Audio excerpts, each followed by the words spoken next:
اعوذ باللہ من الشیطان الرجیم، بسم اللہ الرحمن الرحیم۔ معزز سامعین و ناظرین، السلام علیکم ورحمۃ اللہ وبرکاتہ۔ معزز سامعین، انبیاء کرام کے بعد کوئی شخص چاہے وہ کتنا ہی متقی اور پرہیزگار کیوں نہ ہو، وہ معصوم نہیں ہو سکتا، اور کوئی شخص کتنا ہی عالی مرتبت کیوں نہ ہو، کتنا ہی متقی اور پرہیزگار کیوں نہ ہو، بشری تقاضوں سے وہ مستثنیٰ نہیں ہو سکتا، اور کبھی نہ کبھی اس سے کوئی خلاف اولا کام ہو سکتا ہے، لیکن اس کے بعد جب اس پہ خوف خدا غالب آتا ہے تو وہ اللہ کی بارگاہ میں رجوع کر لیتا ہے۔ تو آئیں انبیاء کرام کے بعد کائنات کے سب سے متقی، پرہیزگار اور عالی مرتبت شخص سے بھی جب کوئی غلطی ہوتی ہے تو وہ کس قدر نادم ہو کے اللہ کی بارگاہ میں کتنا مخلص ہو کے رجوع کرتا ہے، کس قدر اللہ کی بارگاہ میں وہ توبہ کرتا ہے، اور اللہ کے نبی صلی اللہ علیہ وآلہ وبارک وسلم کس قدر اس شخص کی دل جوئی کرتے ہیں، اس کے لیے اللہ کی بارگاہ میں مغفرت کی، استغفار کی دعا کرتے ہیں، اور اللہ کے نبی صلی اللہ علیہ وسلم کس قدر اس شخص پہ اپنی محبتوں کو نچھاور کرتے ہیں، اور کس قدر اس شخص کا مقام و مرتبہ کائنات کے سامنے واضح فرما دیتے ہیں۔ حضرت امام بخاری رحمۃ اللہ علیہ آپ نے حدیث پاک کو نقل کیا ہے۔ حضرت ابو درداء رضی اللہ تعالی عنہ حدیث پاک کے راوی ہیں۔ آپ فرماتے ہیں کہ ہم ایک دن حضور کی مقدس بارگاہ میں بیٹھے ہوئے تھے کہ اچانک حضرت ابو بکر صدیق رضی اللہ تعالی عنہ آپ اپنے لباس کا ایک کونا اٹھائے ہوئے آپ حضور کی بارگاہ میں تشریف لا رہے تھے، حتیٰ کہ آپ کے گھٹنے مبارک نظر آ رہے تھے۔ پس انہوں نے سلام کیا اور حضور کی بارگاہ میں تشریف فرما ہو گئے۔ تب نبی کریم صلی اللہ علیہ وآلہ وسلم آپ نے ارشاد فرمایا کہ لگتا ہے آج تمہارا دوست کسی سے جھگڑ کر آ رہا ہے۔ حضرت ابو بکر آپ آئے اور آپ نے سلام عرض کیا اور کہنے لگے، حضور آج میرا اور خطاب کے بیٹے کے درمیان ایک جھگڑا ہو گیا ہے، سو میں نے جلدی میں انہیں کچھ کہہ دیا ہے، پھر میں نادم ہوا اور ان سے معذرت کی، لیکن عمر بن خطاب نے میری معذرت کو قبول نہیں کیا۔ تو نبی پاک صلی اللہ علیہ وآلہ وبارک وسلم آپ نے کمال شفقتوں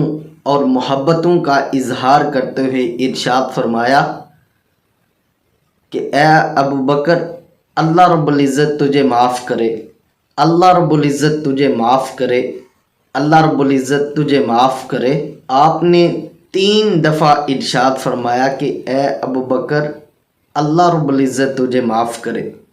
اور ادھر حضرت عمر بن خطاب رضی اللہ تعالیٰ عنہ آپ بھی نادم ہوئے کہ میں نے ابو بکر کو معاف نہیں کیا۔ تو آپ حضرت ابو بکر صدیق رضی اللہ تعالی عنہ آپ کے گھر گئے، دستک دی اور پوچھا کہ ابو بکر گھر ہیں؟ تو جواب ملا وہ تو گھر نہیں ہے۔ تو آپ جلدی جلدی حضور کی بارگاہ میں تشریف فرما ہوئے۔ تو پھر وہ نبی پاک صلی اللہ علیہ وآلہ وبارک وسلم آپ کی بارگاہ میں آئے اور سلام عرض کیا۔ پس نبی پاک صلی اللہ علیہ وآلہ وبارک وسلم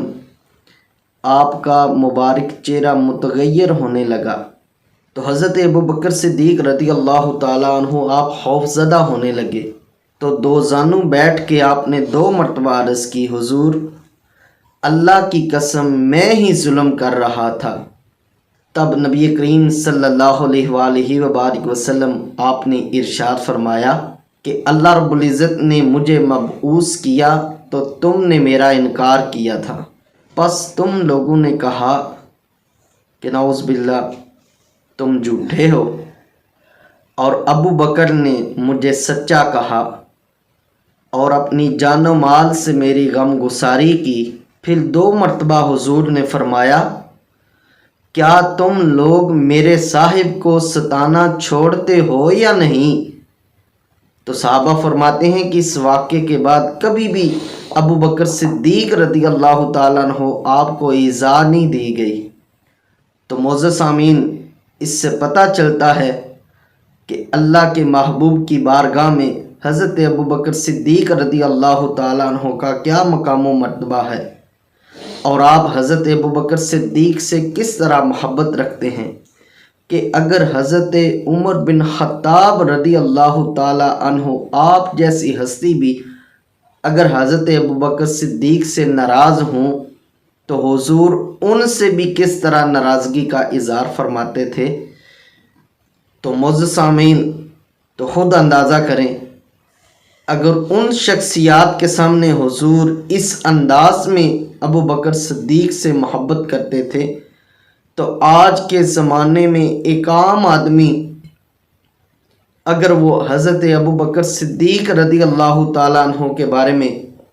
اپنے ذہن میں کوئی نازیبا خیالات رکھتا ہے یا کوئی نازیبا کلمات اپنی زبان پہ لاتا ہے تو اللہ کے نبی صلی اللہ علیہ وآلہ وسلم اس مسلمان سے کتنے ناراض ہوں گے۔ اللہ رب العزت ہمیں اپنے عقائد و نظریات کی حفاظت کرنے کی توفیق عطا فرمائے، اور اللہ رب العزت ہمیں سچا اور محبتوں والا عقیدہ اور نظریہ عطا فرمائے۔ وما علینا الا البلاغ المبین۔